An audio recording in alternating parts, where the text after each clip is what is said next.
It's kind of weird our backs to you guys. A little weird. Turn the microphone on. Yep. Go green, please. Yes, I'd like to call today's special meeting to go over fiscal year 26 operating budget to order. Moving directly to it, I guess we are going to bear down on Paul and what he's got for us.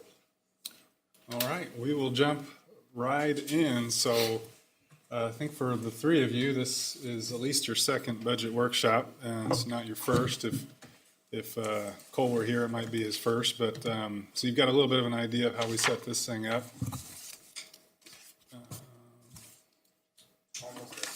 Okay. All right, well, we'll get it up on the screen, and we'll go over it here at kind of a 30,000 foot level, and then we'll jump in into a little bit more detail as you wish. And so where we'll start today is we'll actually skip revenues and go ahead and start with expenses. But what I'll get into here first is just a little bit of the layout of it. I'll turn it on. So this here would be our budget summary, where we look at total revenues or money that we're going to bring in from operations for the services that we provide, split between electric, water, sewer, and stormwater. And so those are split line item by line item from residential, commercial, industrial. And so those are the actual electricity or gallons of water and sewer that we provide to our customers. We then go from there and look at some of our miscellaneous types of items, income items. Those would be things like water and sewer taps that we provide, pole attachments, things like that that would fall under that line item. We've got a little bit of administrative fee income that we record. Of course, our penalties for late payment are a separate line item. And then we've got interest income, which comes from the reserves that we have invested among our CDs and treasuries and things of that nature. So we do recognize those as revenue.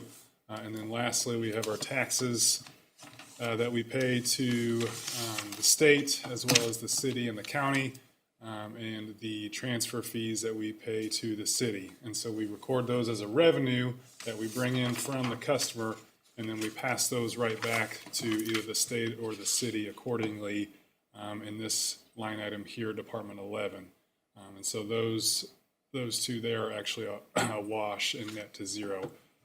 So that makes up our total revenues, which we'll go into a little bit more detail later on. But the next thing we'll look at is our operating expenses.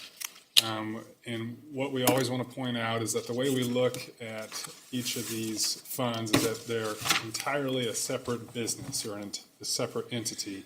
And the reason for that is because state statute, state law has said that you cannot use electric funds for any other purpose other than electric, and same for water, same for sewer. There's no commingling of funds there, and so we essentially look at each of those funds separately when it comes to budgeting revenues and expenses for them. None of these funds are able to be commingled. And so when we look at our expenses, we break those out among several departments. Essentially, I'll go through them here, but Department 2, Administrative and Supervisors, that is a multi-funded department. And so when I say multi-funded, is that any expense that we recognize in Department 2 is split or allocated 50% to electric, 25% to water, and 25% to sewer. And the idea behind that is that basically at any given time, the work that's being done in administrative is going to be a little bit more weighted towards electric and a little bit less towards water and sewer. And that works out to be pretty even when it comes to wages and when it comes to our actual time that we spend on a daily basis with our administrative employees. A little bit more of that time is typically going to electric.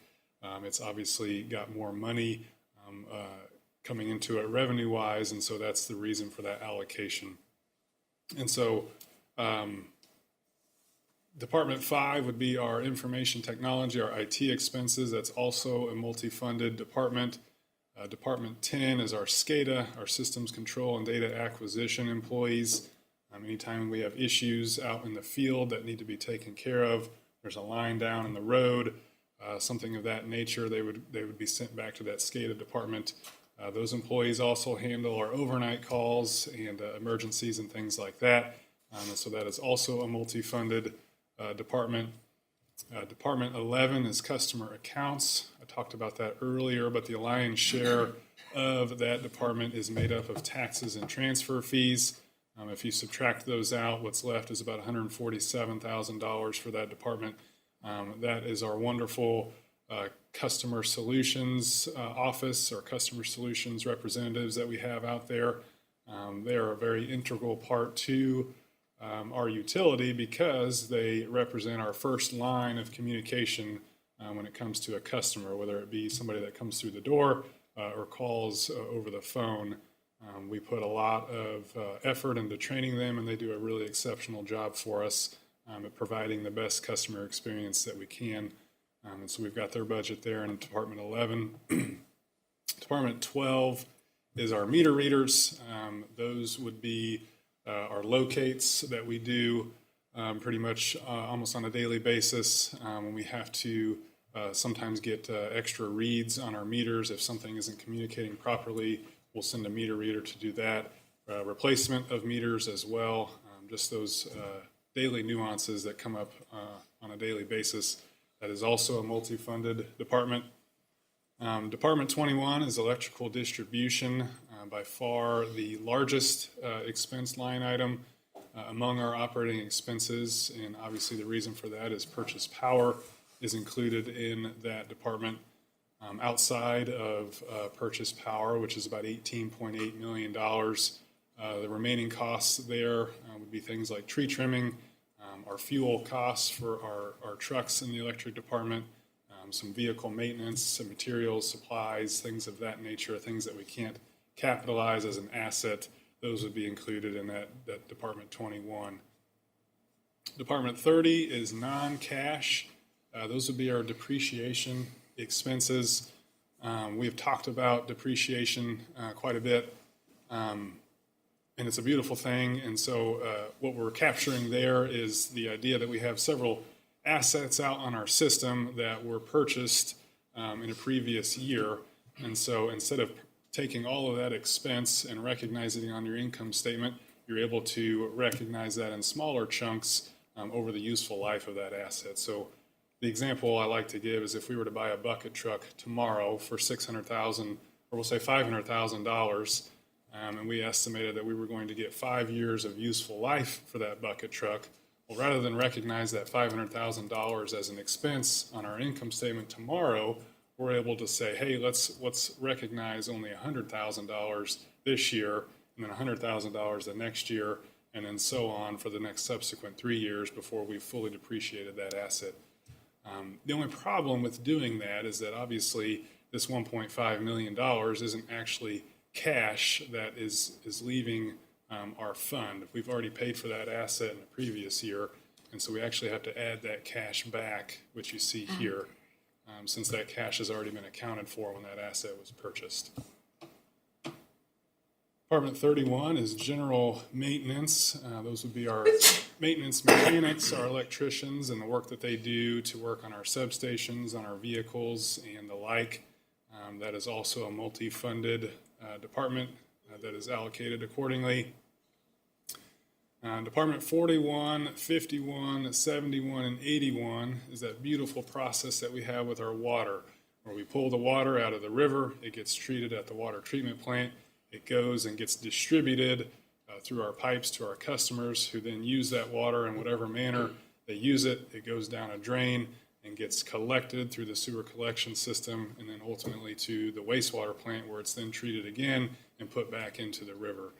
And so all of that is captured in Departments 41, 51, 71, and 81, and all of the expenses that come along with it, with the lion's share being chemicals in our water treatment and our sewer treatment plants, and the expense that we have for treating that water properly. Department 50 is debt service, and that represents the interest that we pay on our current debt service. And so I'll remind you again, in the electric fund, we do have an outstanding lease.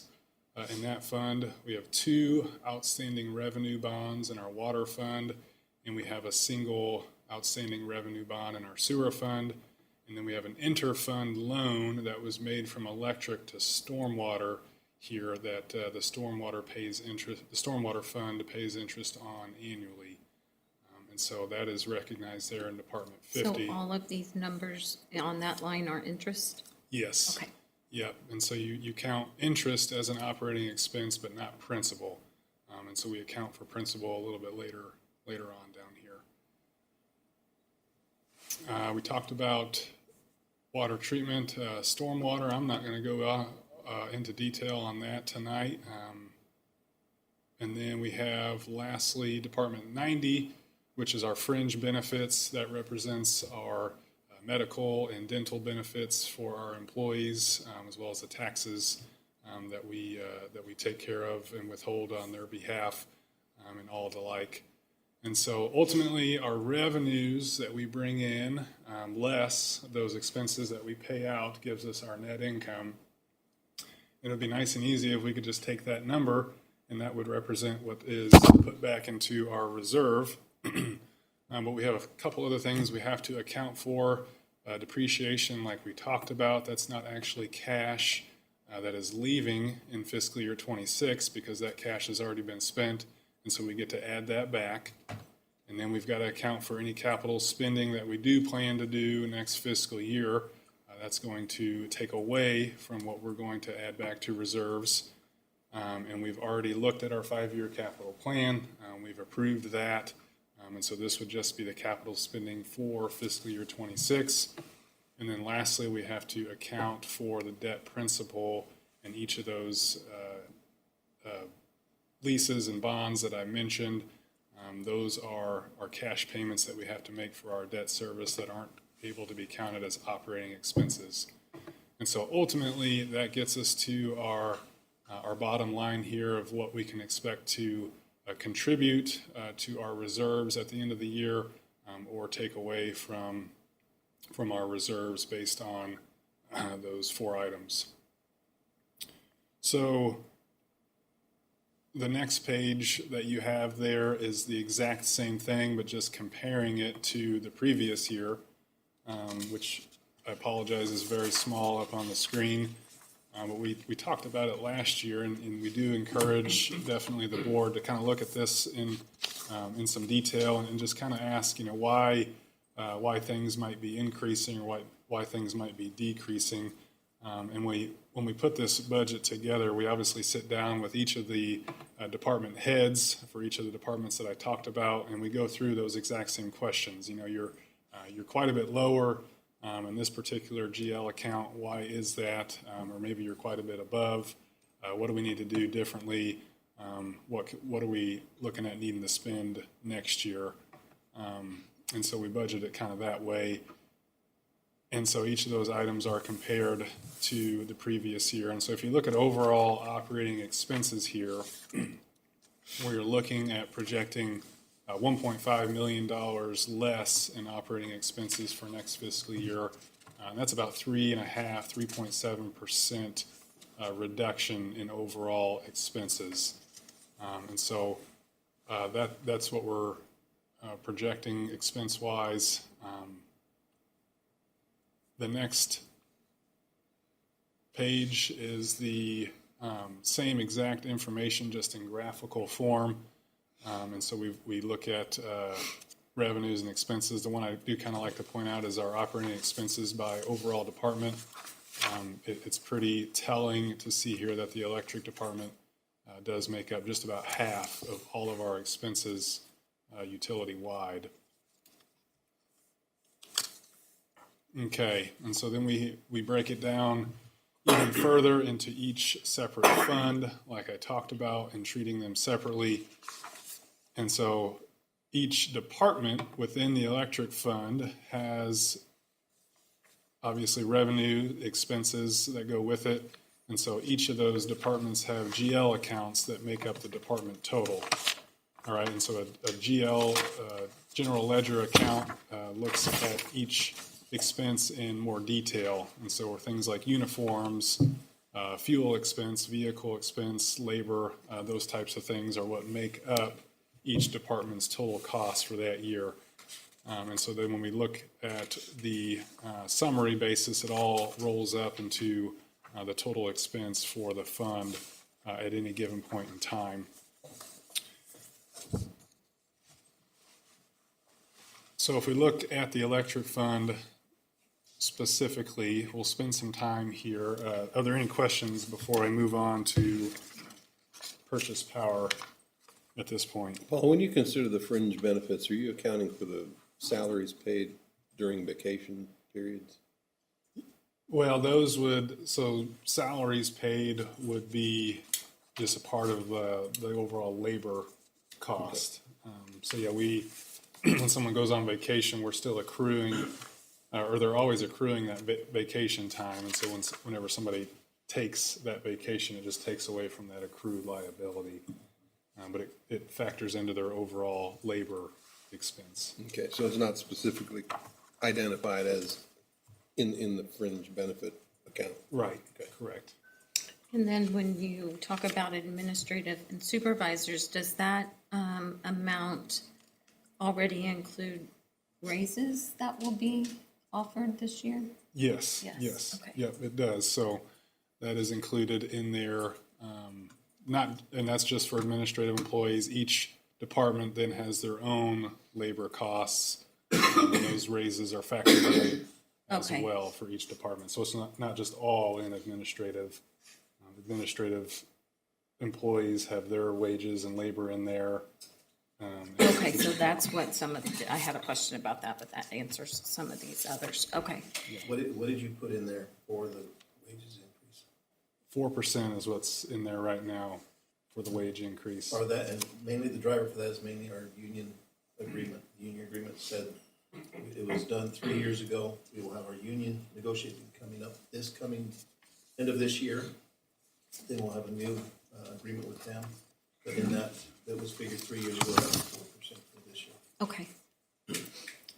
One more question, sorry. On the Department 11, where it said customer accounts, can you explain that to me again before you move on? Yes. So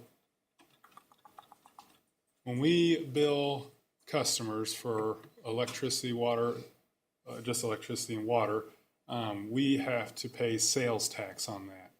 And so we charge the customer for that sales tax portion, and that's recorded as a revenue here because the customer is paying us that sales tax and transfer fee, for that Okay. matter, very similar.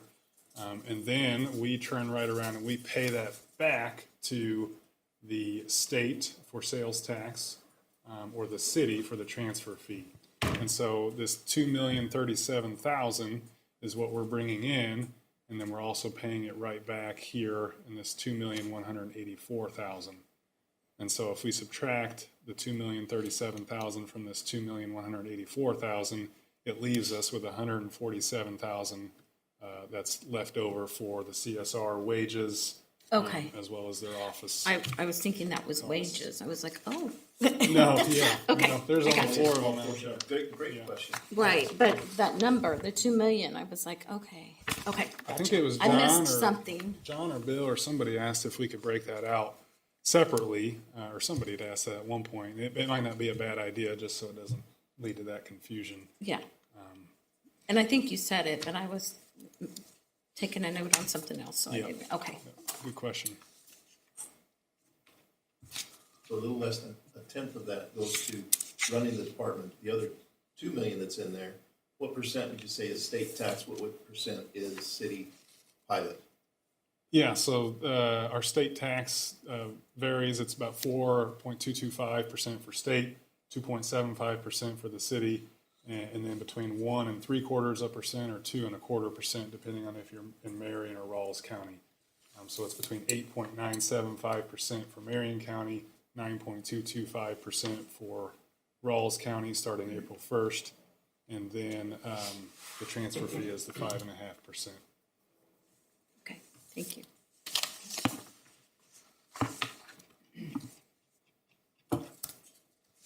Okay, so purchase power is the by far biggest cost in our budget, and so we do spend significant time trying to budget for it and project it as accurately as possible. And so the way that we kind of do that is we take the total megawatt hours that have been purchased for the last several years, and we look at trends and what we can expect to purchase for the next fiscal year. And you've heard me say this before, but what we have going on in Hannibal is a bit of a declining trend of about 2 to 3% in electrical usage over the last few fiscal years. And we do believe some of that is still efficiencies as people are continuing to add LED lighting, more energy efficient appliances and things of that nature. But we also haven't brought in a whole lot of new industry or new load here recently, and so we've lost a little bit of industry and some commercial that has led to that, but probably the majority is because of the efficiencies that we've seen here with more efficient appliances. So we do anticipate here in purchasing about 236,000 megawatt hours next year, and that's about 2.5% less than the budget for last year. And so the way we break this down is we look at Prairie State. We look at the average capacity factor for the last 3 fiscal years. And when I say capacity factor, that's essentially a level of efficiency at the Prairie State plant. And what they have done is they've operated fairly efficiently the last 3 fiscal years, right around 90% efficiency rate, which for a coal plant is very good. They've been running pretty well. This current fiscal year that we're in now, we've seen that dip down a little bit lower, closer to 80, between 80 and 85%. And that the reason for that is they've had a couple outages that have been extended a little bit longer as they've ran into a few unexpected issues. And so we are projecting next year's capacity factor of about 87%. And so a slight dip from the 88% that we had projected for this current fiscal year. When we pay our Prairie State bill, there's a portion of that that goes to capacity, and that represents the plant's fixed costs. So things like debt service, things like debt service is by far the biggest one. Any capital expenditures that they have to do at the plant are recognized in there. And so as we've seen capacity costs nationwide increasing, we've also seen the capacity costs for Prairie State go up as well. And so we're looking at about a $460,000 increase in our estimated cost for Prairie State capacity for next year. The other portion of the Prairie State bill is energy, and those are the variable costs at the plant. And so those include things like materials, their operating costs, the actual coal that is used. And we've actually seen a decrease in those costs the last several years. And so we are budgeting a slight decrease for next fiscal year as well. So Prairie State for the last 3 fiscal years has averaged about $61 a megawatt hour, the low being $57 and the high being $63. So far this fiscal year, it's averaged quite a bit higher though, and so that just points out the extreme volatility that we've seen. But overall, the net increase that we are budgeting for Prairie State costs next year is $408,000 for Prairie State. So the next thing we look at is the MISO energy. So any of our purchase power needs that aren't met by Prairie State, we go out and we buy that energy from the MISO marketplace. And again, MISO is the regional grid that we are located within. It stretches all the way from Canada up north all the way down to Louisiana, down south, and everything in between. And so we are in Zone 5, smack dab in the middle in Missouri. And so if whatever is not met by Prairie State is purchased from the MISO marketplace. And so we look at the price for that power, We estimate what that price is going to be for the next fiscal year. I will tell you this current fiscal year, the average LMP, which is the locational marginal price for any given hour of the day, that LMP price has averaged about $35 this fiscal year. Last year it was closer to $30, and so we have seen that start to uptick just a little bit. However, the 2 previous fiscal years before that, it was over $50 a megawatt hour. And so we've still seen significant volatility when it comes to that LMP price. So next year's budget projects an overall average LMP price of $32 a megawatt hour. We obviously budget that higher in the more volatile months, our July and Augusts, our January, our Februaries, and then we budget that a little bit lower in our shoulder months, March, April, things like that. Overall, we are obviously projecting a bit of an increase in energy, and so we have an increase in our energy costs of about $708,000. Seems like we talk about it every month, but energy is becoming more expensive as supply continues to shrink and demand continues to grow. And even though we're not seeing necessarily that demand on our system, the nation as a whole is definitely seeing an increase in demand when you think about electric vehicles, data centers, and things of that nature that are continuing to consume more electricity.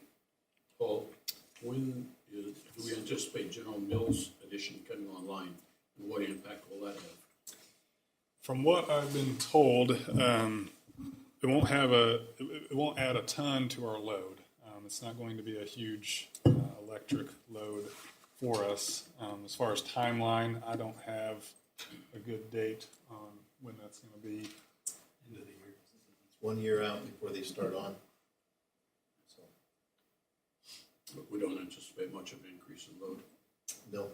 from that. Okay. Right. Yep. Paul, while you're taking questions, I have one. Was there some legislation recently that is either coming or has came down the pipe to help curb some of those spikes that we've seen in those MISO auctions? You know, like, for example, last year we had the off-months that were over $700 versus where we weren't paying anything, in the other months. So there was some legislation back east in the PJM market. One of the governors got after PJM, sued them, et cetera, and what they did is they put some bans in there. And what they did is they raised the minimum, but they brought down the top, and they're having more and more problems there. No, we don't have any of that here. There was some legislation that went through that the state was trying to incentivize nuclear. And what they did is they said that the utility companies, mainly Ameren or so the big guys down south, and they could take and start charging their customers for construction in progress before the project was done. And I'm with you, Mike, kind of shaking my head. No, that's kind of scary. I'm sorry. So this legislation went through, allowing them to charge for the construction in progress before they received any benefit. And so they were looking at taking all of their customers and charging them for a future nuclear power plant that would take 10 years to produce. And we do not, A, plan on ever using that, and B, I believe there's some, when those legislative things go through, they kind of put some parameters on it. Anybody less than 50,000 customers, et cetera, can't do it, or don't quote me on that. But I don't think we even qualify to be able to do such a thing. So it won't affect our municipal. No, it will not affect us. You bet. So that does segue nicely into the next factor in our purchase power budget, which is the MISO capacity that has really caused us issues the last couple of years. And so the way that works is you're able to, essentially capacity is the amount of power that we need for our entire customer base on that peak load day of the year. And so for us, that's typically the hottest day of the year. We have to have enough power on hand to be able to meet that customer load. And you can get that power from a number of sources. One, you can generate it yourself. As of right now, we do not have any power that we are generating as a city, and so there's nothing being provided there. Two, you can purchase an ownership in another generator that gives you credit for that power, which is exactly what we've done with Prairie State. We get 20 megawatts of capacity for our ownership in Prairie State. Three, you can hedge for a portion of capacity, which we have gone out and done for this current fiscal year that we'll talk about. And four, the remaining need that you have to meet that load has to be purchased from the MISO capacity auction. That auction takes place annually, once a year in April. And so we will have results of that auction on April 28th. And so any remaining need that you have in any given season, the price is set on what you have to pay for that need at that auction. And so I mentioned that we've done some hedging this current fiscal, or this next planning year. What we've done is we've hedged for 89% of our capacity need for next planning year. And so between Prairie State and our hedge contracts, we have 11% of our capacity need that is still exposed to the MISO auction. The good news is that all of that need, all of that exposure is in the winter season, which cleared at the lowest price for us last planning year. And so having the the summer, the fall, and the spring seasons completely covered gives us a lot of comfort from protecting ourselves from that auction price. If you'll recall, the auction is what cleared at the maximum possible price last year, and what caused our price to skyrocket immensely. And so if you're a praying person, we would ask that you pray for an extremely low clearing price for the winter. And actually, we would want a higher price for the spring because we do have a little excess capacity in the spring that we're able to sell back to the MISO auction at whatever that clearing price is. And the reason for that is whenever you do a hedge contract, they typically don't like to structure those at different quantities. They like to keep them flat. And so in order to protect ourselves in the summer, we had to purchase a flat hedge contract for all 3 seasons there. And so we have a little bit of an excess in spring that we'll be able to sell back. Overall, for capacity, we're looking at budgeting a cost of $1.4 million for next fiscal year. That is a reduction of $3.2 million, or about 70%. And we'll definitely have more information come April 28th with that auction. Worst case scenario would be that the winter season clears at the highest maximum possible price that it could, which is about $1,400 a megawatt day. If that were to happen, that capacity cost of $1.4 million would jump up to closer to $4 million for next fiscal year. And so we've definitely hedged ourselves the best we can. And I'll also point out that we obviously looked for winter capacity to be able to hedge ourselves completely, and it was not there. We got every single bit that we could have. So in total, all of those factors, and there's even one I didn't mention, and that's transmission. Transmission in MISO has been pretty steady the last 5 years for us, but it seems like everyone around us has seen increasing costs. Our consultant has said our time has probably come when it comes to transmission, and we are starting to see some increase in those costs as well. And so we did project that increase as well. I can't remember the exact number, but it was nominal, but we did project an increase in transmission. So overall, purchase power costs budgeted are $18.8 million, which is $2.1 million less than the year before. Any questions on our purchase power for next year?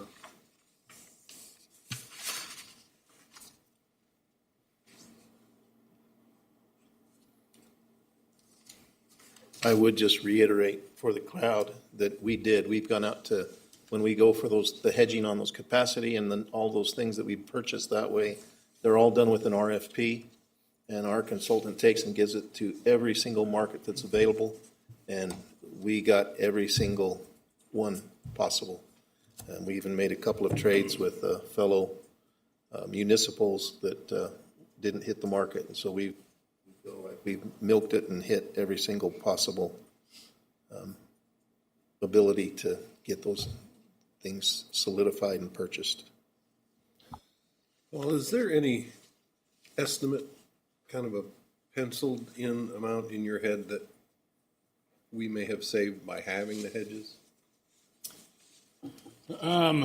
It's a good question, and it's an ongoing question because there's always the unknown of, however much you saved in this many years could turn on a dime come tomorrow. But no, I wouldn't be comfortable giving a number. I do know that we had a hedge when I first started here in the summer that was, I think, about $33.50 a megawatt hour, and we were seeing costs, LMPs, up in the $60, $70 range. And so I did recalculate what that hedge specifically saved us, and I'd be happy to get you that number. I had to dig up that spreadsheet that I put together. But yeah, I wouldn't be comfortable giving an overall. It's industry standard, but it does beg the question of how much do you hedge, how much do you risk to the market, and how much do you protect yourself from that volatility. I know that the hedge costs that we go through are pretty significant, but I'm sure that you're convinced that it's saving us overall. Definitely on the capacity, for sure. I'm very in favor of hedging there. The energy one is the one that's got a little bit more uncertainty to it. Obviously, when we have a winter storm Uri come through and we see $900 megawatt hour LMPs, a hedge is a very, very good thing to have. But on the day-to-day, we're obviously losing money because that hedge price is a little bit higher than just your normal LMP. So there is a balance there. We do tend to lean on our power supply consultant pretty heavily when it comes to that, just because they have access to all of that data. And so, but it is a really good question on how much do you actually hedge and how much are you saving. So I could do an analysis further into that if we would like to look at it.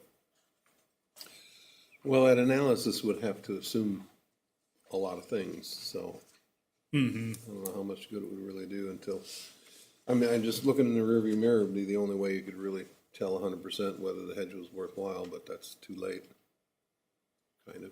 Right, yeah. Hindsight is always 20/20. Hey Darren, you mentioned Paul mentioned the winter months. We're not gonna know what that's gonna close out at until the auction's over on the 28th. Correct. But I think you mentioned that there's a swing somewhere between where we're at and up to maybe $4 million on the absolute worst case scenario.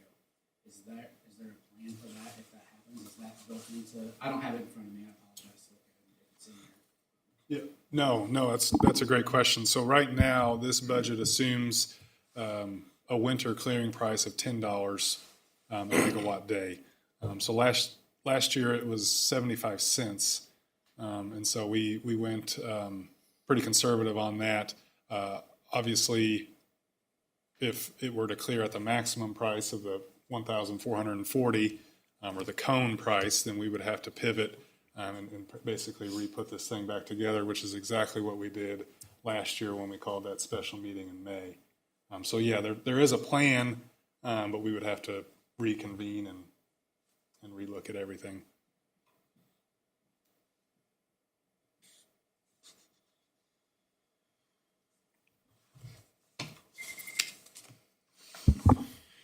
All right, we will, the last thing on your document on the very last page that we talked about is our capital projects. So the 5-year capital plan that we just approved a couple months ago, these would be the capital projects that we expect to spend next fiscal year specifically.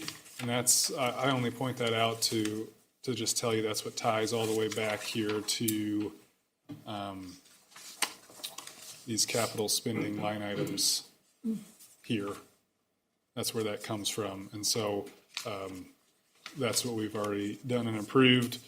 And so I think right now we'll transition into, see if I missed anything.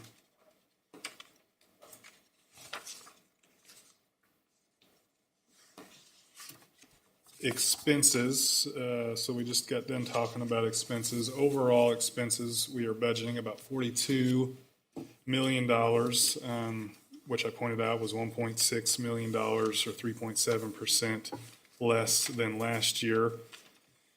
Our labor costs specifically are pretty well flat from the previous year, though we do have the wage increases that we talked about. Our head count is down by 3 people compared to a year ago. We're operating with 1 less meter reader, 1 less water treatment operator, and 1 less sewer collection person. And so we are down 3 there. We talked about the fringe benefits a little bit. Obviously, insurance costs, among several other things, are continuing to increase. And so we've got some, or we have an increase in our budget there for insurance specifically, as well as our external labor costs, our tree trimming, road work, saw cutting, rock hauling. All of those costs have continued to rise, no different than the costs that you'll see if you go to get your vehicle worked on in the shop, or if you have a plumber come do something for you. It seems like all those costs have went up, and we've seen the same here at the BPW as well. Paul, real quick on the insurance. The insurance we are partners with the city on that. How much addition did you have for that, leaving the budget? Say again? What was so we are leaving a self-funded insurance plan. That insurance plan has gone broke, and now we have to finish it out. We still have to pay for all of the things that have been acquired and spent during that plan. We're going to be going to a new one. It's a very good plan. It's very reasonable. We feel very, very, very blessed that the actual cost of the new fully funded plan is still going to be very competitive, but we have to finish out paying for all of the claims and what's left over for the old self-funded. And that's what that overrun is. And so we're stepping into a good plan, but we've got to, my words, kill that other plan, finish paying for it. And so that's what it's about. Did you leave about 400,000 in there? I don't remember Yes. about that much. So hopefully we're less than that, but we are budgeting for it to be careful and make sure that we can cover it. When does that end? I think it's gonna start over in July 1. That we ended up in June, July 1, we start with the fully funded, the self-funded then will be killed over the next several months with that. The runout's gonna be like upwards of 12 months, right? It can be. So that's why we've got that extra in there. We believe that's adequate. We will see.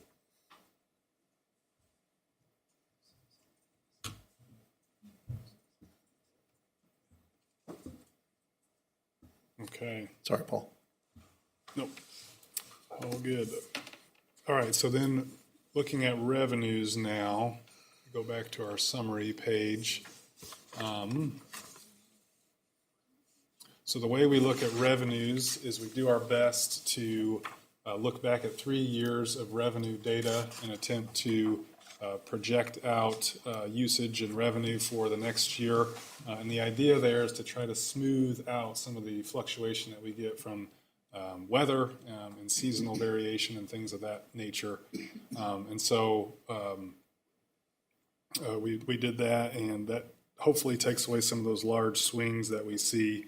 And so what we're looking at right now in the electric fund is it is currently below, when it comes to cash reserves, it is below its minimum recommended cash reserve as set by our cash reserve policy.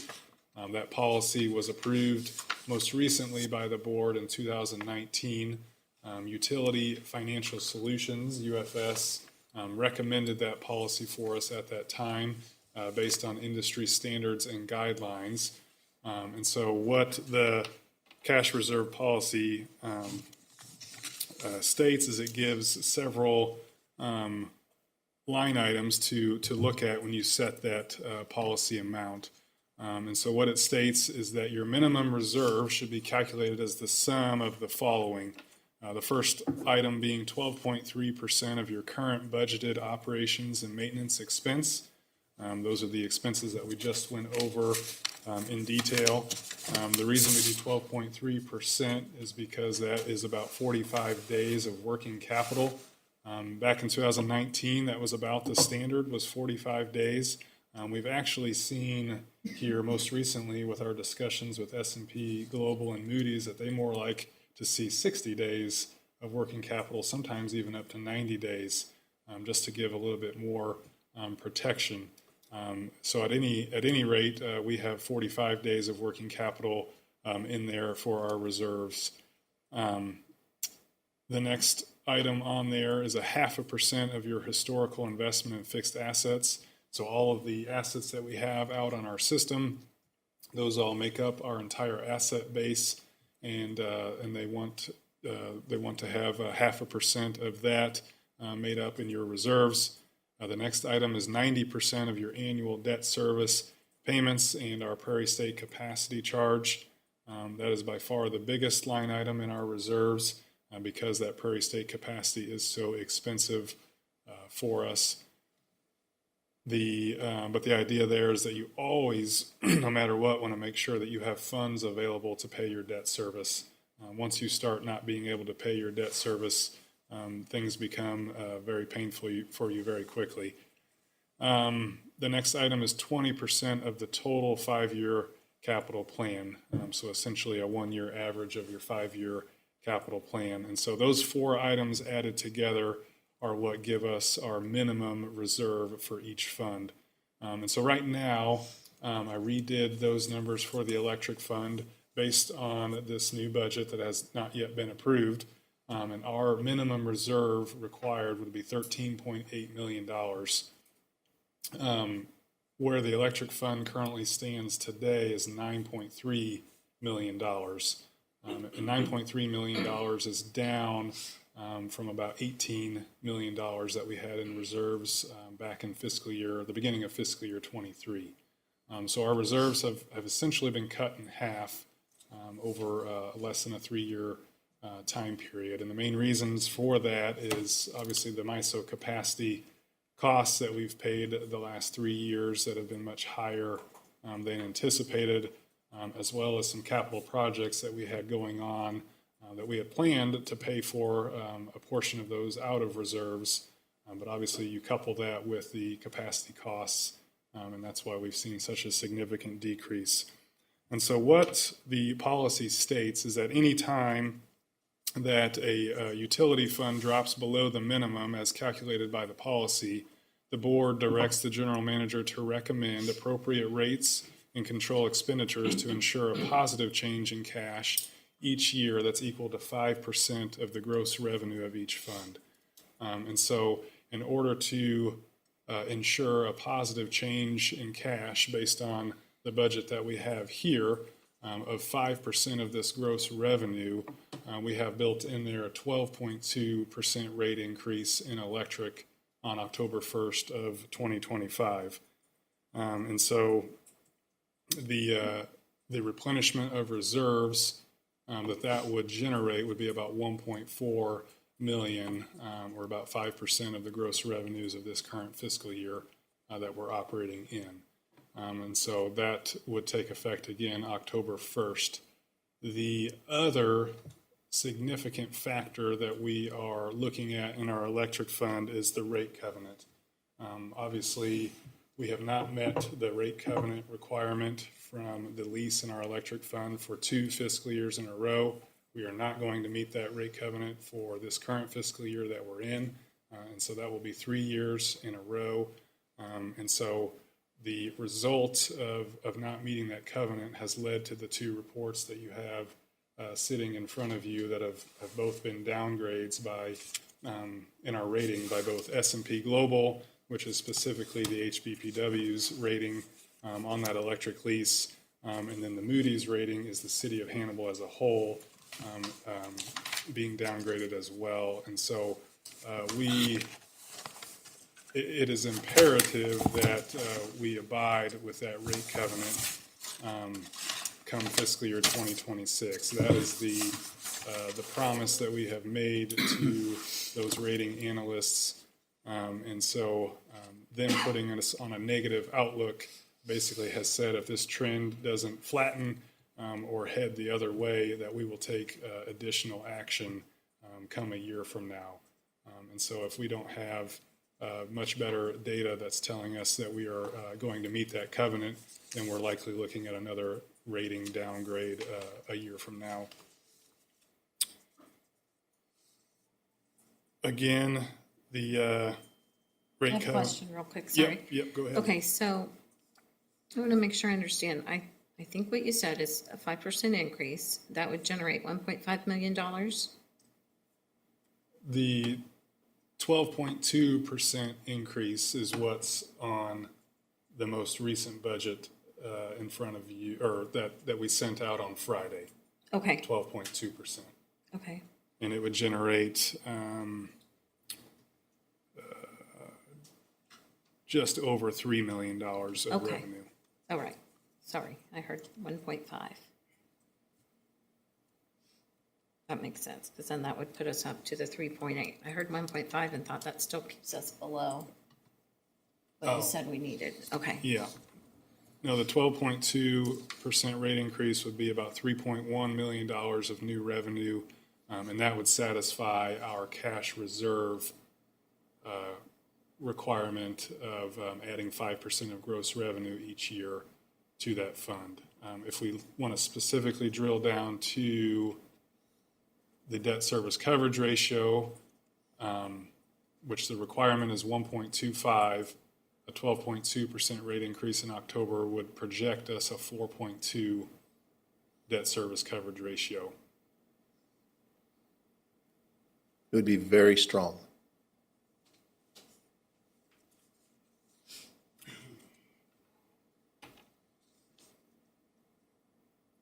Wouldn't be so strong for the ratepayers. Understood? I have a question. I do too. Go ahead. I'm just gonna ask a tough question, put you on the spot. I sat there 6 months ago, and we talked about looking ahead to the budget, and we discussed that the 9.6% increase, that you guys felt like that we were probably gonna be pretty close to being okay with that, and now we're 6 months later, and we're talking about a 12.5% increase. What's changed? We don't even know what the purchase power price is gonna be yet. Actually, we were talking about a 16% increase, needing that, and that's what we had needed to make sure that we hit our debt coverage ratio.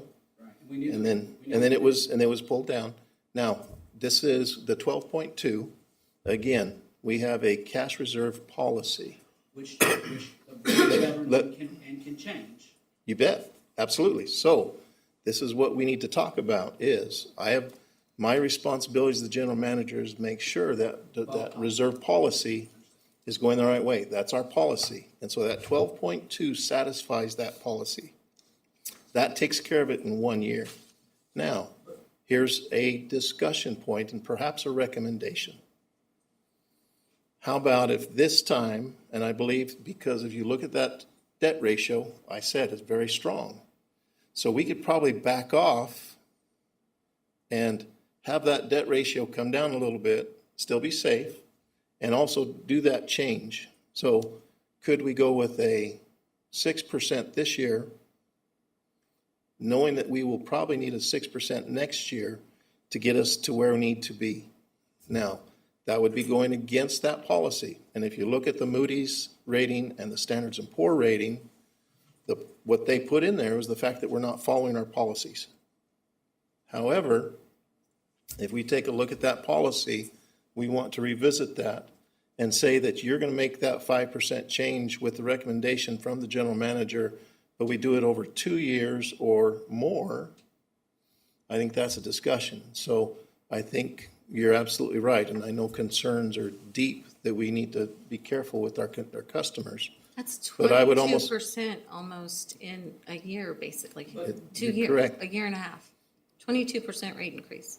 But I think you're also, with respect, a play on words, where you utilize the policy is that the policy is there which the board can control, and part of what Paul just explained that is included in that policy are how you got to that percentage, right? And some of that is your capital spending. Well, you can dictate that capital spending plan. What would that look like if you pulled $4 million, which is what I think you guys budgeted, and said, we're not gonna do any capital projects next year, except for what the bare minimum is. How would that change that debt service figure? I know you probably can't do it off the top of your head, there, but I mean, would that be, does that help get closer? Like, everybody in not just Hannibal, but every community has to tighten their shoestrings, and sometimes we're just gonna have to go without for a year. I'm just asking, I don't know what that looks like. So, yeah, no, that's a good question. This is the electric fund here. Capital spending for next fiscal year is $727,250. So if we eliminated that completely, which there's some line items in there we'd have to look at, but let's just, for purposes of your question, obviously that would increase this number $727,000. So we're looking at about $2.1 million contribution instead of the 1.4 million, which would more than satisfy our cash reserve policy.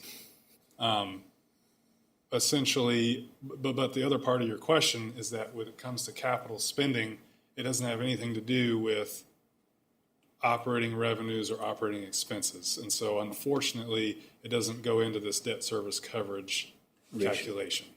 Now, it obviously does add more back to our reserve, which is what our cash reserve policy is concerned with, but it doesn't do anything to help us satisfy that rate covenant.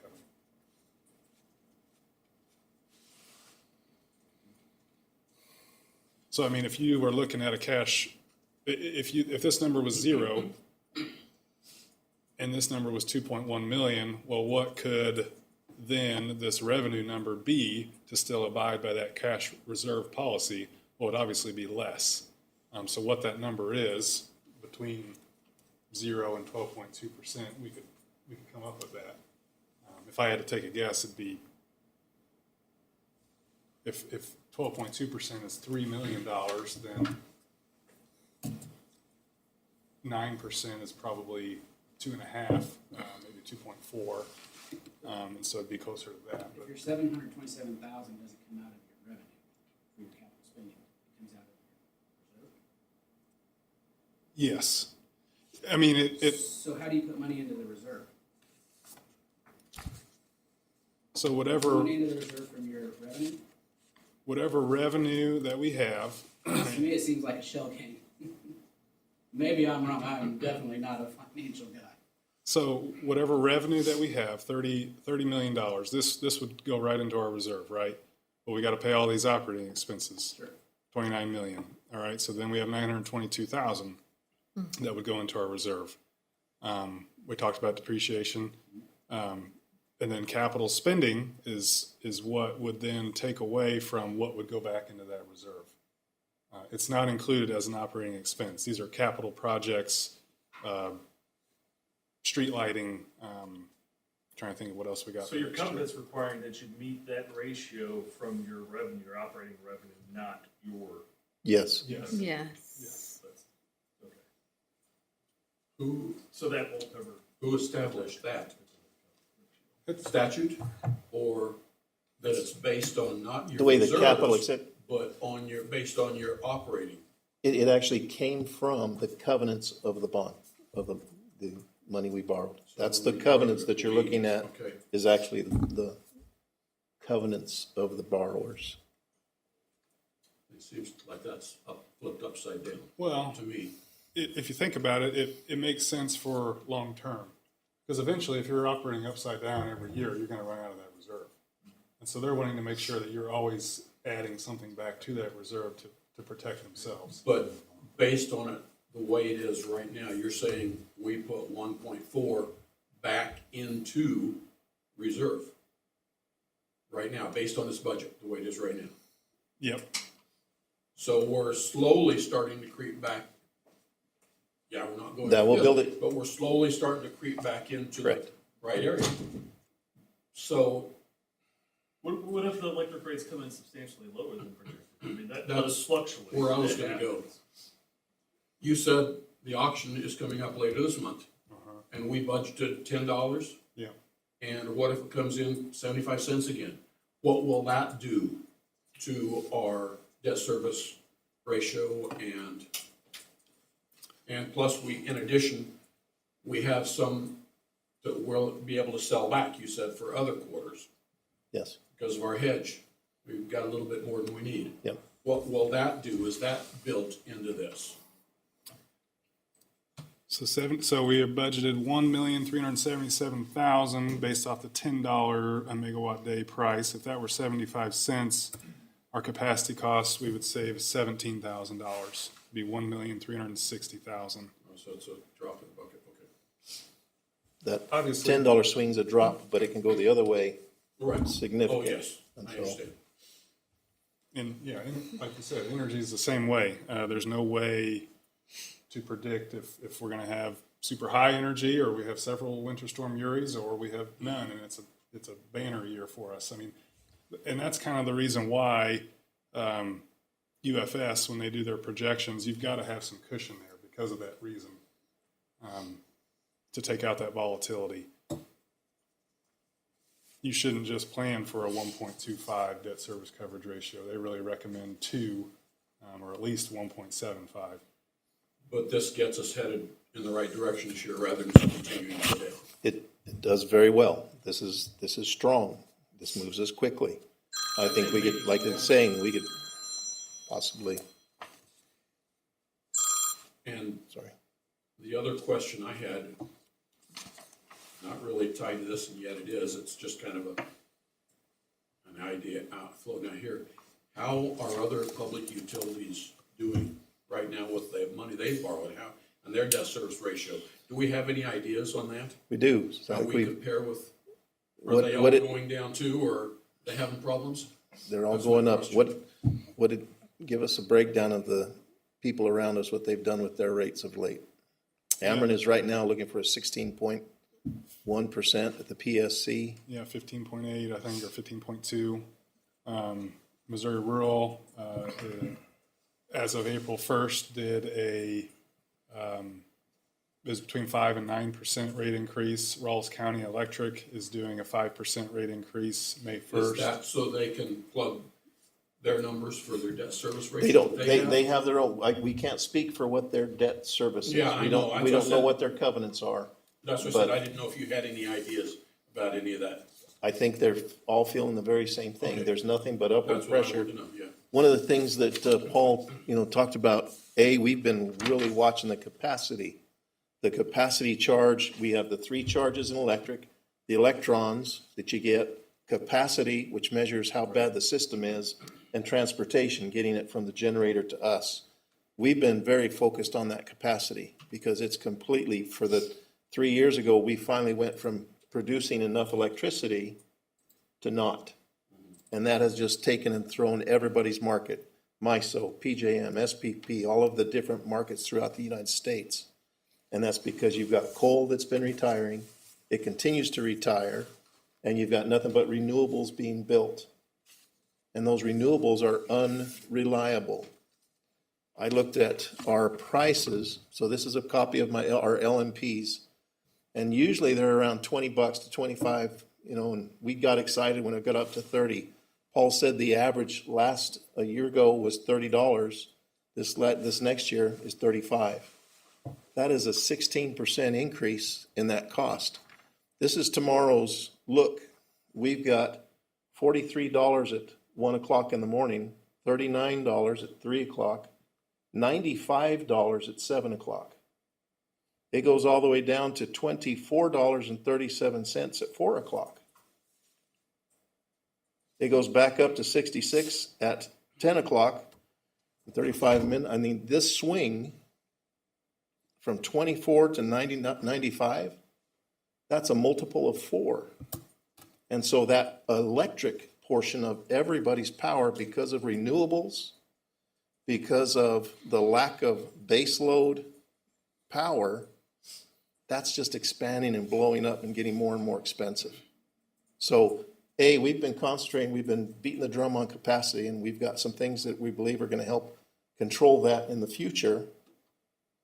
But just the electric portion of it is still hitting us. And so it's not just us, it's everybody across the board that's getting this. So this is not a Hannibal problem.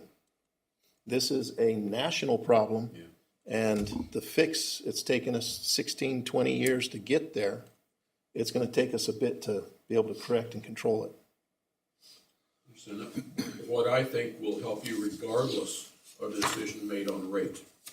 What I think would be very helpful, I've had several people come to me and said, complaining about the prices, and they want to know how ours compares. They think we're paying exorbitant prices.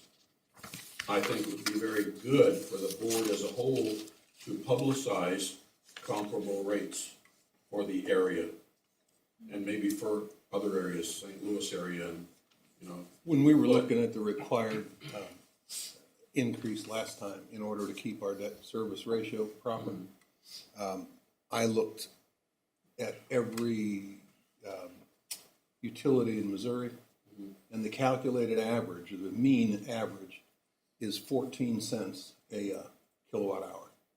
Ours is 10.6. But my point is, put that out to the public.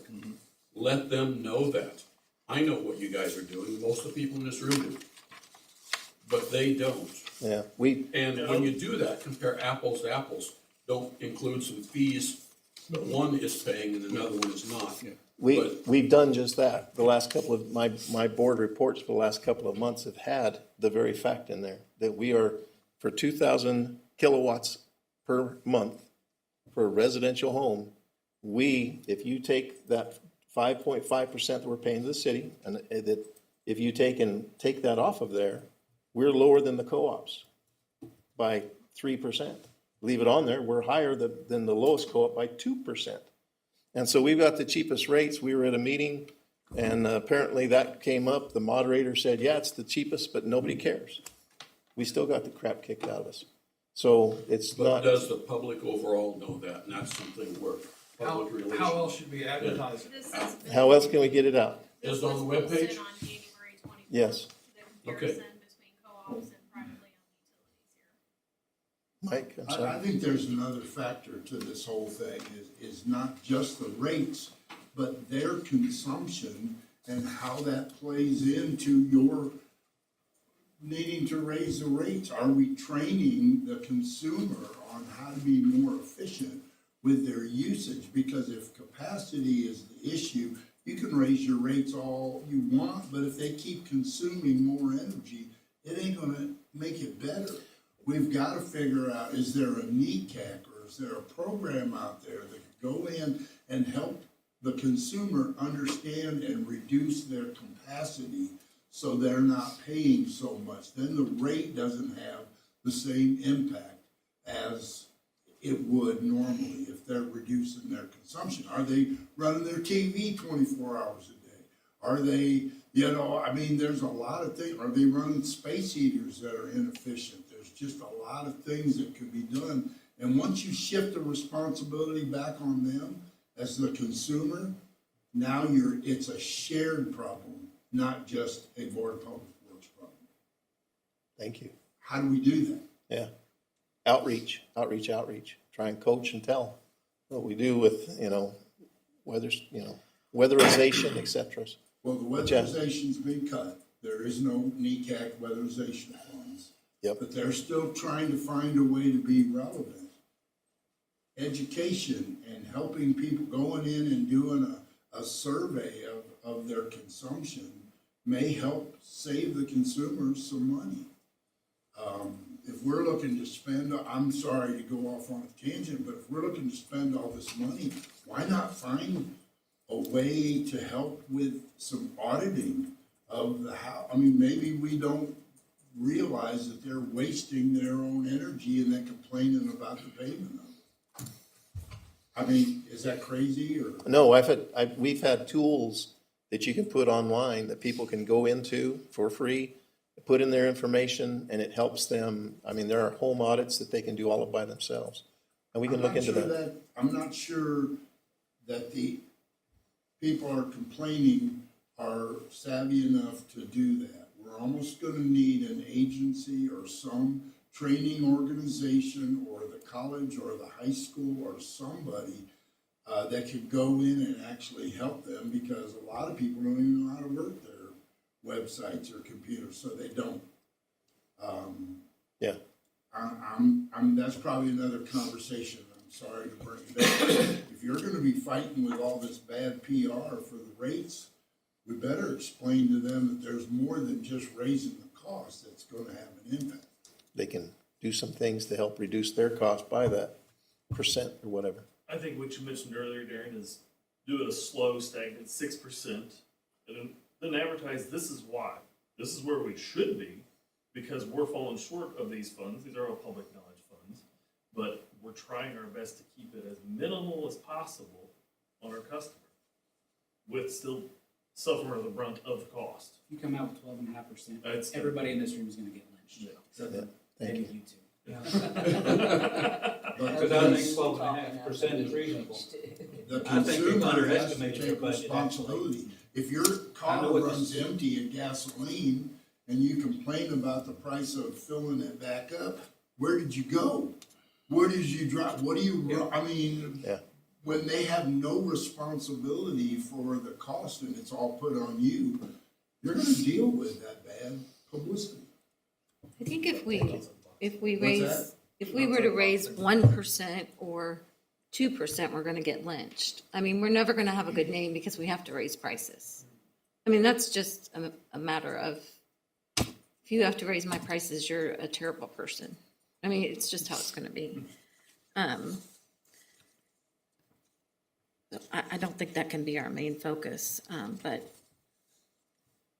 everything I read about the Board of Public Works is because my, electric bill went up. It doesn't have anything to do with how great a service we put out there or anything like that. We are the worst people in the world because your electric bill went up. So we can't just base it on trying to make everyone happy. That's never gonna happen. But no one complains about your neighbor who has a lot more fees in there than the rates they charge. I haven't heard a single complaint about gas. I don't know what the answer is, I'm just commenting. I do have a question on this, credit, let's see, what do we call it? Credit opinion on the credit score going down. What effect does this have on us overall? I mean, we're still at a BBB plus. Is that So- not that great, or? It's still we can still go out and go get bonds. If we needed to go borrow money, we could still do it. What this does, this down ratings means it's gonna cost us more. It's gonna cost us more points than if we'd had better credit. Now, So we're interest not rate planning. wise, that type of thing? Interest rate Okay. wise, it does that. Now, the real scary part, so to me, the cities, they've been downgraded as well. If we're not gonna go out and go borrow any great amount of money, we're okay. We've got some time to come back and repair it. What's nice about those reports, they'll tell you that if you'll do this, this, this, and consistently do this, we can now go the other way. They can uprate it. The scary part is with those covenants is that the next part is that we've put up our assets to be the collateral.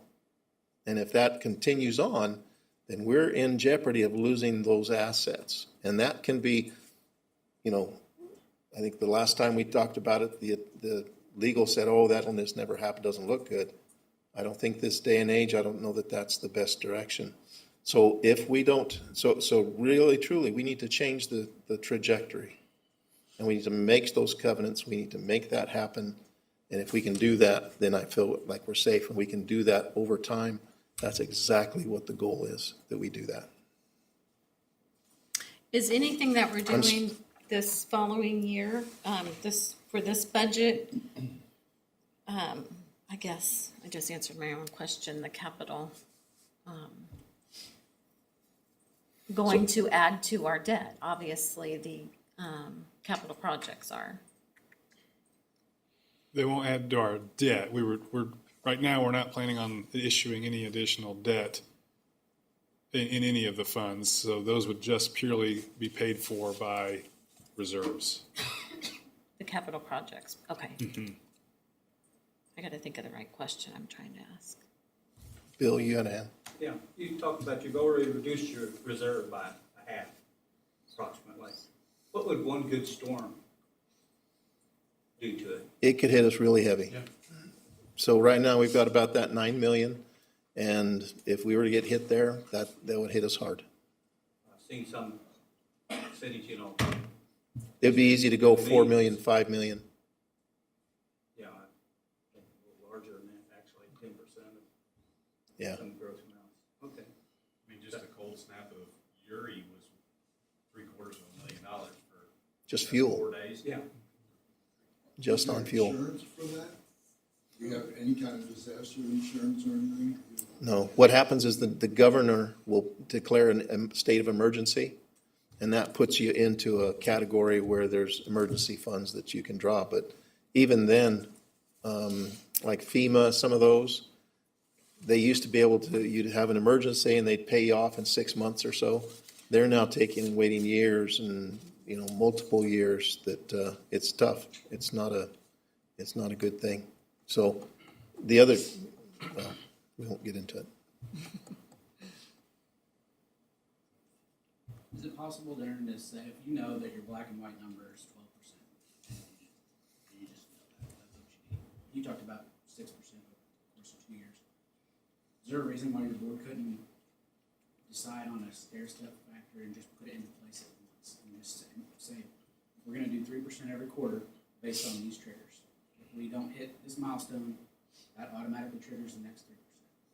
So where you're kind of not hitting everybody at once, 12%, but you've got it guaranteed that you're gonna reach your end game at the end. But if you do have a couple good months, or the power auction comes in less, or we see a great reduction in the insurance cost, or whatever it may be, maybe that next quarter you don't hit that trigger. And so maybe instead of 12, maybe it only winds up being 9% total. But it gives the consumer some hope, and you're not hitting the pocketbook for 12% right up front. Is that possible? Is that something that would work? I mean, definitely is possible. Keep in mind, the 12% is if we increased, if we did the increase on October 1st. And so say you did 3%, let me back up. The 12% would be on October 1st and would generate $3 million of revenue. So if you only did 3% on October 1st and it generated $300,000 of revenue, you're still $2.7 million short of your projection. And so that next round isn't likely going to be 3%. It's probably going to have to be 5 or 6%. So, and I'm only saying that because eventually you're going to end up doing larger rate increases because you're dealing with less time. So, and yes. Is there a way to meet in the middle? Paul, could we do like July 1, you do a 3%, and then October, we're going to do maybe the 6, and then another 3? That has to be voted on, right? we have to have a public hearing. Yeah. Yeah, we have to have a public hearing each one. Yeah, we vote on it. You can't put it in long term. You can't put anything in today that ties that into the future board. You have to have that 30-day window of public hearing. And that's where I was kind of leaning towards, like, something that you could have the public hearing on now and say, these are your milestones. We got it approved for the next 12 or 18 months, whatever you need to do. That'd be John, the board, Bill, John, and Kelly. Is that something you'd want to? And maybe a better way of thinking about it, because we always get so caught up on the rate and the percentage of that rate. Maybe the better way to think about it is that we're looking at needing $3 million of new revenue to meet the cash reserve policy. That $3 million, however you slice it, is still $3 million. And so whether that, we'd have to really do some math to figure out if we were going to break it up on when we would need to do those. We would need the $3 million, increases. how, in what period of time? A Yeah. year? By June of 2026. Uh-huh. So a year, Yeah. basically? Yes. Okay. I mean, the most imperative thing That makes more sense that to we me. need to shoot for is meeting that debt coverage ratio requirement. And so, yeah, that is June 30th of 2026, that is calculated. Do commercial and industrial customers pay a different rate than residential? They do. What's the possibility of not laying it on the citizens, but, well, eventually the cost would probably get to the citizens too, portion of it, but if you just raised rates on industrial and commercial? I will tell you that our rates, and if you look at our revenues, if it goes back to the top, you saw that it was broken down residential and that, so we are very careful to make sure that one group is not subsidizing the other, that we don't want that subsidization. And there are communities that have done just exactly what you've said. They put everything on the commercial and the industrial to subsidize the residential. And that's a really good way to chase your commercial and your residential right out of business. And out I of, noticed that before that the industrial was same price basically as residential. no, they carry their weight, and we do our rate studies, and they are very careful to make sure that we do not subsidize one or the other. And so I will frown heavily on doing that. What is the difference, just out of curiosity? What do you mean by? Ballpark on percentage or rates that they The pay? percentage there are about 50% commercial industrial to residential is we're just about equal in the amount of electricity used, et cetera. Paul, you agree with that? I'm not sure what's your question? What is the charge for the industrial versus residential? Well, it's really hard to compare because we charge demand for our industrial and not for our residential. So I guess the best way to do it would be to compare it by overall kilowatt hour. Right. And so they're all going to be pretty close to Pretty even. close to even, okay. Yeah. We are, like Darren said, we were fresh off of that cost of service study. That was September of 2024. And so our rates right now are about as evenly allocated as they could be because we took care of that last rate increase. We work at reducing that cross-subsidization. They carry their weight, you carry yours, and it's fair. So everyone pays basically No. the same kilowatt hour? Every 5 we try, but we've refreshed it because of the COVID and the capacity, we did. Paul, what is, I'm sure you know, but I hope, if not, that's okay. I'm not trying to put you on the spot. What would be, like, for instance, if we did the 6%, what dollar amount would that be for the average consumer? I know everybody has different numbers of kilowatts, but do you guys have like an average? So the average consumer, residential consumer who uses $1,200 kWh of electricity with a 12.2% rate increase would see an increase of about $19.46 with a month. With a 6.9% rate increase, they'd see an increase of $11.02 a month, estimated.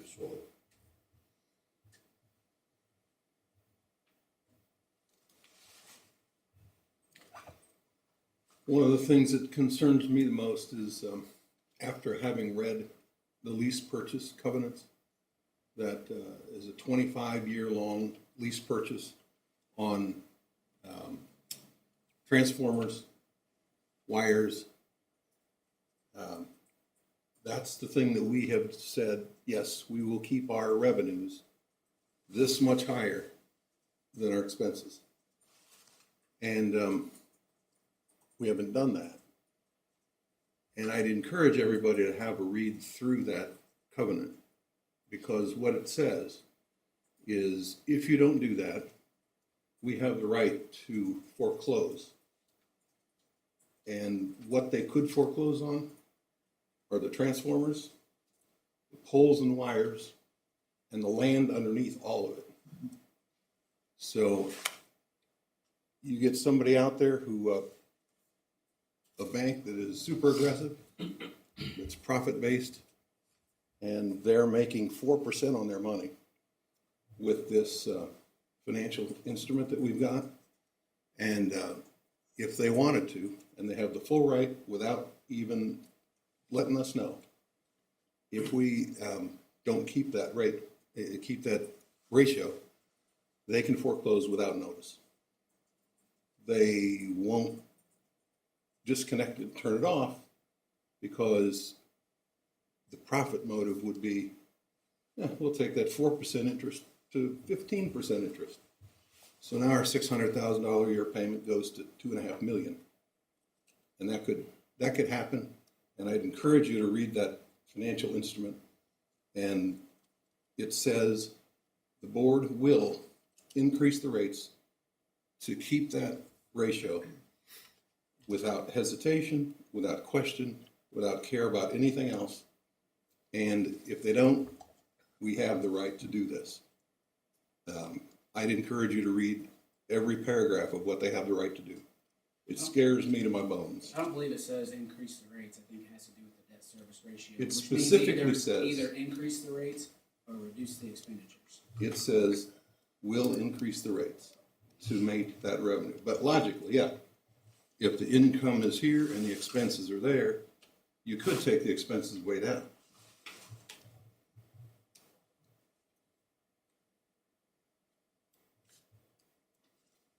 But if you want to get scared, read that document. Where do you find that? Hmm? Where can we find that? We can get you a copy, Mike. Can't tell you I'll understand it, but I'll read it. It's really very plain English, yeah. Out of curiosity, because I don't remember, how much is left on that? And when does that? It was started in 22 and it's a 25-year, so it's 23, 4 more years. What was the total cost of the total? 11 million. 11 million. And with interest, we are going to pay back 14 million. And that equates to 4% interest on the money. Back then, that was okay money. But now, a bank could just take that document and say, hey, Treasury, give me 4.5%, zero risk. This is 4% with risk. That's what scares me. Seems like we're doing a lot of raising rates to stay within this bond covenant for an $11 million debt to cover things like transformers and lines in the ground underneath of it. Is there no funding out there from the federal government or the state government to help pay for some of those things that could knock some of this debt down in this bond covenant that we owe, or are we locked in for the next 22 years? It's a lease purchase, and it allows us to accelerate it. You can accelerate it. You can also, what happens is a lot of times you'll take and wait for the interest rates to improve and you refund. You do a refunding, and you can do that in the future if and when it gets better, and it will. At least, who knows? But that's what that's what we owe, and that's what we've got to pay. And we're investigating options out there. I mean, You it's bet. not like we're twiddling our thumbs. Right. We're looking all the time. That stuff, though, goes unnoticed. They don't care. They're just looking at the bill. Understood. And that's, and I've given, Mike is a new member of council, given you the tour of all of our plants and what we do. And, we've got, we're not fat. I've used this before. We're 3 employees short than we were a year ago. We've got enough people to make sure we meet all the state and federal requirements for water production, wastewater treatment. We've got crews that are taking care of the lines and all of that work. We've got, and we're not fat. We don't have a whole lot of, we've carved. We had the forensic audit 6 years ago. How long ago, Matt? And with that, they looked at every penny, they looked at every operation, and we have not added to that. And so we do a great job, I believe, with very skilled people, very qualified, and those that have the certifications and licensing required. It's we don't have a lot of fat here, and I guess that I'll just leave it at that. I'm not sure that's the point. Daryl's making it's the squawking that's going to happen when things like this happen, and how do we deal with it? Yeah. Because there's going to be squawking, And, I know you have to do what you have to do. You think the Squawkins are gonna be bad at raising the rate? What if you don't provide the service anymore? Correct. You know, there's a handoff to everything, but I can understand the concern about the squawking. I shared with you all that the forum that we had for the candidates, it was all squawking about Board of Public Works. Well, I mean, this might be inappropriate, but I'm gonna go ahead and say it. I think one way the squawking can stop is that the city and the Board of Public Works seem more like a union that is working together instead of the city against the Board of Public Works, which is what's happened for several years. So as councilmen and as the mayor and as people who are on the city, rather than pass the buck that everything's always our fault, we could work together more as a team and seem like a union. Well, as of the last council meeting, we did take that on and we are working on that. But all I can tell you is what's happening today.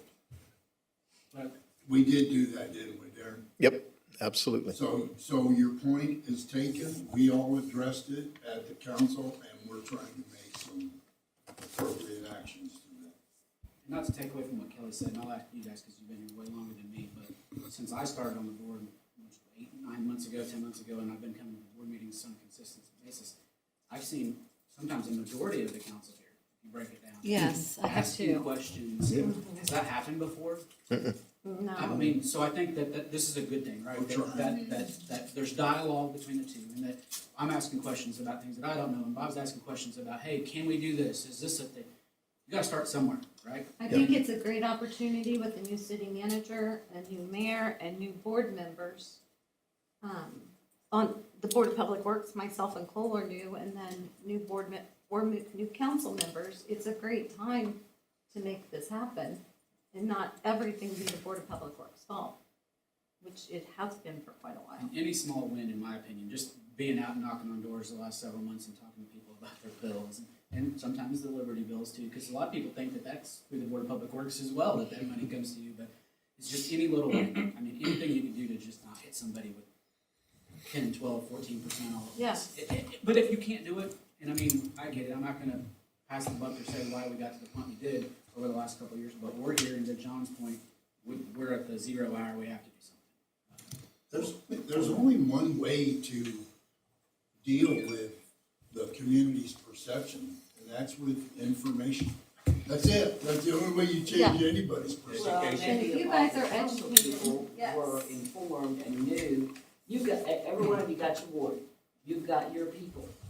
You could get out there and you could really make a difference with the Board of Public Works by talking to the people in your ward, bringing it up at the council meetings, letting people know, hey, they're not all bad. Well, I've never heard them say they were bad. Yeah, I heard them say But for, Well, but I'm I've said it. Just look at the utility bill and explain it to the customer. Okay? Yes. You look at the Board of Public Works, the utility payers, okay, you look at that board bill, you're including all your streetlights, all your fire hydrants, which provide you all your fire protection is done to your fire. All the city's utilities is hundreds of thousands of dollars that pays all the city's bills or the taxpayers' bills for the utilities are all included in that bill they're getting. Not like your cable bill or your gas bill. They don't pay all them utilities. They don't pay for your fire protection. They don't pay for your streetlights. Many of you probably don't remember the substantial increase that we had 20 years ago prior to that full inclusive contract that we had with Ameren 2 decades ago.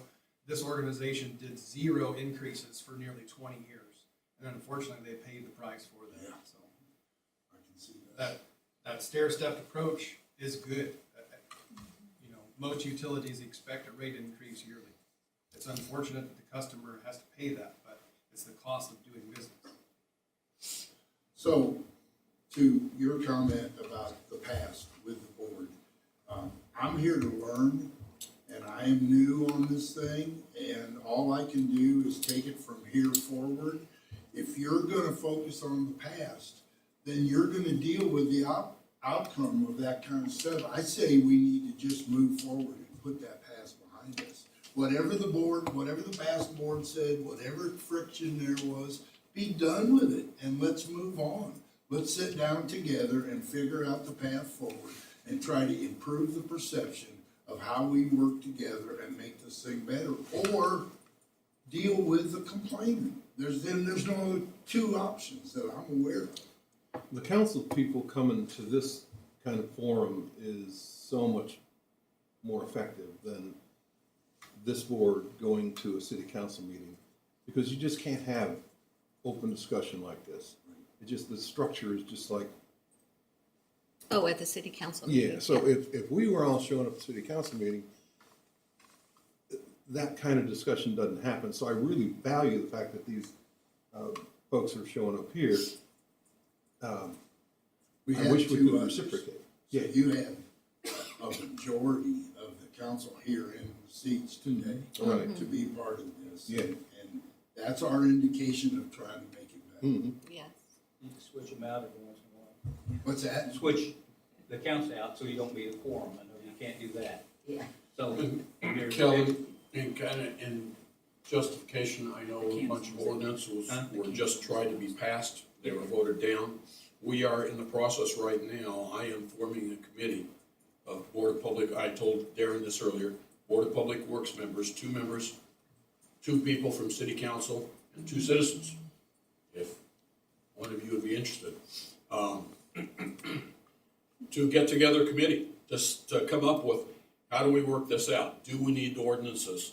Which I like the ordinance deal because it's easy to work with, not necessarily in the form that was tried to be done earlier, but put something together that is equitable and fair that you guys can agree with and city council both, and yet have input from the general population out there as well. So we're in the process of forming that right now. So, and I see that as, it doesn't necessarily have to be a one-time committee either. This committee can stay working together as kind of a go-between, I see, between Board of Public Works and City Council. Would it be like a public forum type of thing? Very similar to when we tried to come up with stormwater before, when I was sitting on the board. Came up with a public committee, but this is gonna consist of people from both sides, as well as the citizens, the public, coming up with something equitable and fair for everybody that will make the population happy, as well as satisfy requirements the city council will need, and something that you guys say, yeah, we can work within that very well. Well, in fairness, I'm not sure we're gonna make the population happy. I think that's a high shot, but what we But- can do is we can communicate amongst ourselves. Yes. So we're coming across with a unified Exactly. message to the community instead of having the division that you pointed out was the Yeah, past. that's the power to that. See, I'm not so sure, because there's a whole lot that we discuss and know Yeah, okay. that But nobody else can. nobody else, Yeah, I mean, that's right. not that you can't know. But as a person that was against the Board of Public Works for many of years, Yep, as I sit here now and look over things, and I'm a slow learner, so even on this budget, I used to phone a friend, and he was a past board member, and he just carried on about how great everything was, professional, and he was the same way until he got in and saw the numbers. And so my point to that is, in this committee, they're not going to know all that we discuss and talk about and how, the effort we put into making the decisions. And sometimes 6 more people's opinions and ideas can just be 6 more people's opinions and ideas. I mean, you know what I'm saying? But, I'm not yes, trying to I be do. negative about it, but But I'm it's a just start. saying, But I don't think the committee was intended to do your job. no, yes, I understand. The intention is to become unified and for us to be knowledgeable, to speak to the constituents on what you're doing and vice versa. So we're working together. What you do and the job that you perform, we're not gonna know how to do that, guys. Come on. That's gonna be your job. You're gonna tell us how to present it out to the community, and we'll be more than happy to do that, the best we can.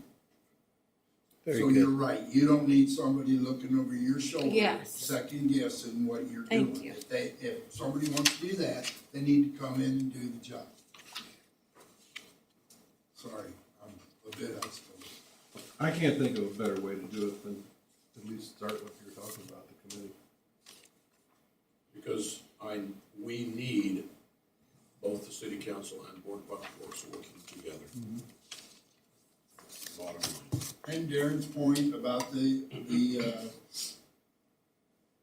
proclamations or whatever they were that came out last time, they were negatively, written. That it needs to be, what are you gonna do and what are we gonna do? And this is our cooperation together and here we go forward now. So it's cooperation. Very good. And it can be done in simple English. It doesn't have to be Yes, legalese, you know. that has some legalese. Well, Excellent. well, we do. Great discussion. Thank you very much. Well, board, this is a proposed draft budget. This is a budget workshop. Where do you want to go from here?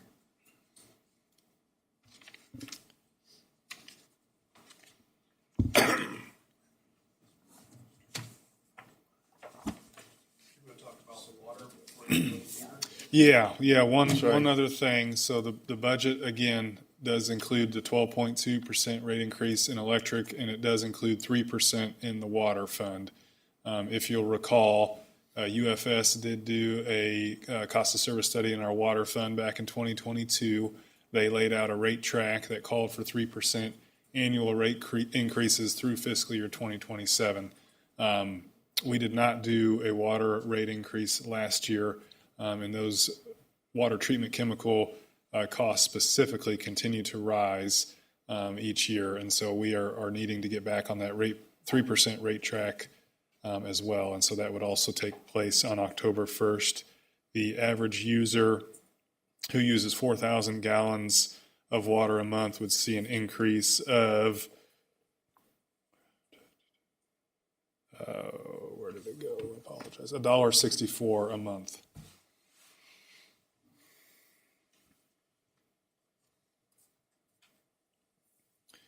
And we've talked about it before, but timeline-wise, we would typically have you approve the budget at our regular April board meeting.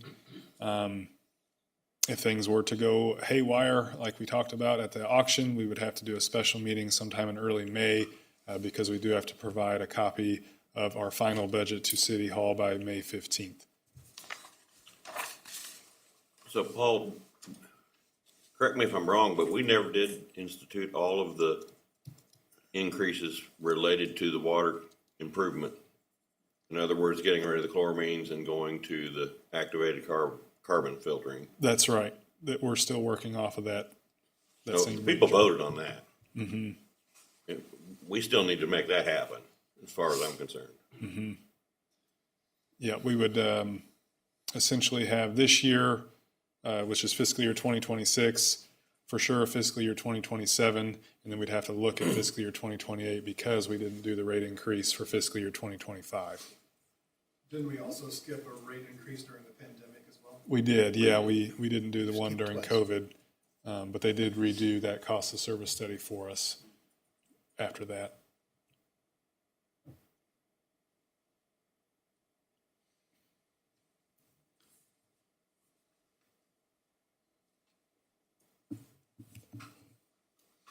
So no action is requested, I think, at this time. Like Darren said, we've got some time to chew on this before our regularly scheduled board meeting in April, and we do have some options there. So definitely between now and then, please reach out with any questions that you do have. I'm happy to go over anything in further detail or look at anything else we want to look at.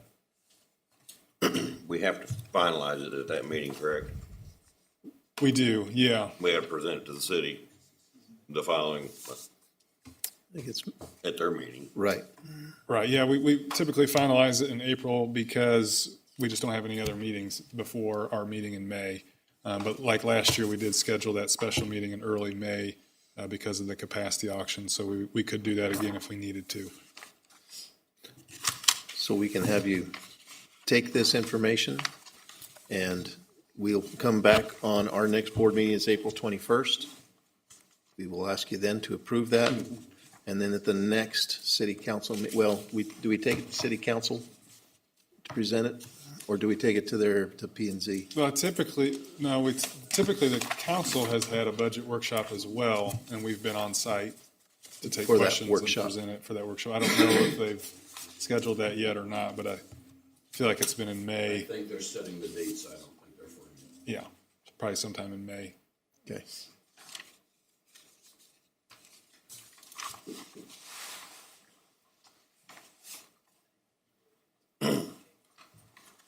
Any other questions or comments?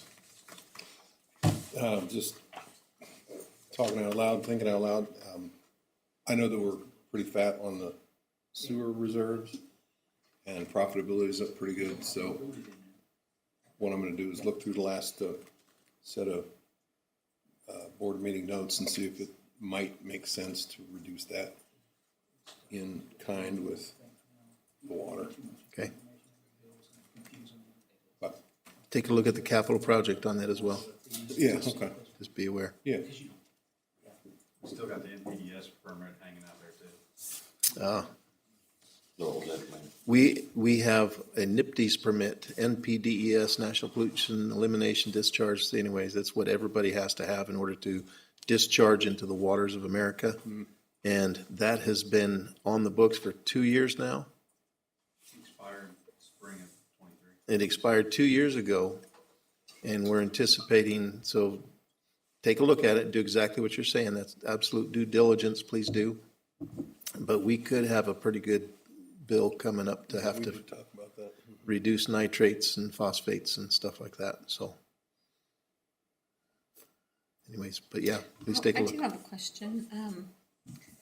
Sorry, I don't have the right terms. On your BPW bill, there's different fees. Yes, If the rate increase happens, does that make the fees go up as well? Or will those fees aren't based off of amount of service, or are they? I think we split it somewhat. Yeah, so right now, the $3 million in electric would be allocated 75% to usage, 15% to demand, and then 10% to the customer charge. Okay, and so those would all go up accordingly. And then the transfer fee, which is the other line item that you'll see, is just a 5.5% calculation of whatever your total bill is. So I think based on your question, those would all go up Okay, based on those allocations. because those fees are based on how much usage, or no, those are just a flat fee? Those are just a flat fee. Okay. Yep.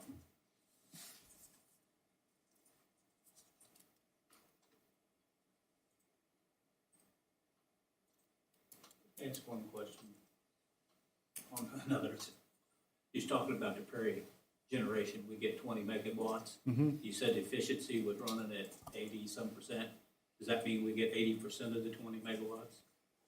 No, that's a good. 85% or whatever number you put out there? That's a good question. No, the what we get for capacity, they do an annual look at that, but we pretty well get the full 20 megawatts Okay. for it. The 80% is that plant is running every day, and so when it goes down, it's obviously not running. Or when one of those units goes down, it's only running at 50%, and so that 89% is the credits that we get back based on the power that it generates that offsets our energy here in Hannibal. Get put on the grid. Right, yep. So a higher capacity factor would mean we get a little bit more back in credit. Have you read anything about our grid, the central grid, MESA, whatever it's called, is in deficit generation? Zone 5 is the worst zone in MISO. Yeah. And so the Okay. last year, everybody else hit normal. They were $23, $35. We were in the deficit. And so we were up in the, Generation deficit for that part of the grid, right? yes, Okay. yeah. And part of the problem was that we have Prairie State, which is in Illinois, we had some other capacity we purchased in Illinois, but because it hit cone, which is called the cost of new entry, they actually said, we've shut the gate. You can't get that in, you can't use that. So it was stranded, but we were able to sell that, at least broke even on it, and then and so we now have to look specifically for what's in Zone 5 of MISO, and that's when we said, as we're going out for this winter hedge, we've looked everywhere. We have truly raked in everything, and we've gotten everything that's available.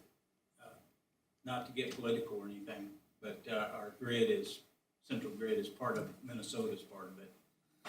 And with the 25% tariff on Canadian power coming down to Minnesota into our area, grid area, could affect availability of power.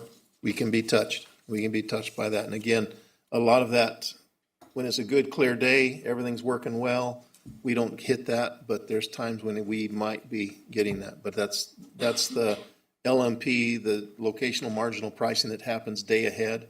And our consultants are very careful how they hit that. And so it's available, may help, but it's not perfect. Well, I understand that the deficit in the grid is the reason your fees increased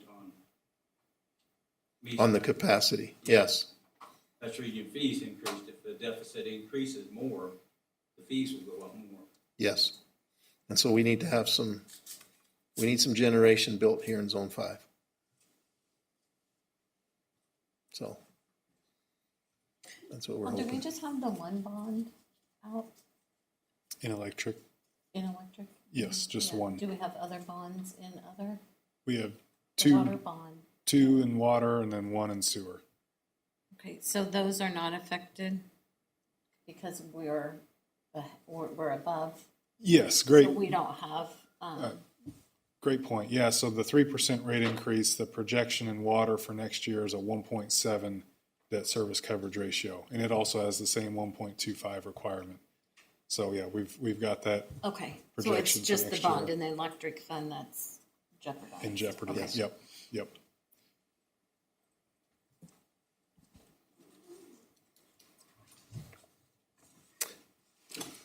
All right. I don't know if this closes out the general discussion part of it.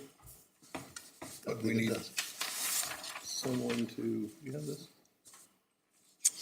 Question I have, if no. water is at 1.7 right now, 1.75, and debt service ratio is 1.25, do you need the 3% increase Yeah, so in water? that's what we were kind of talking about earlier.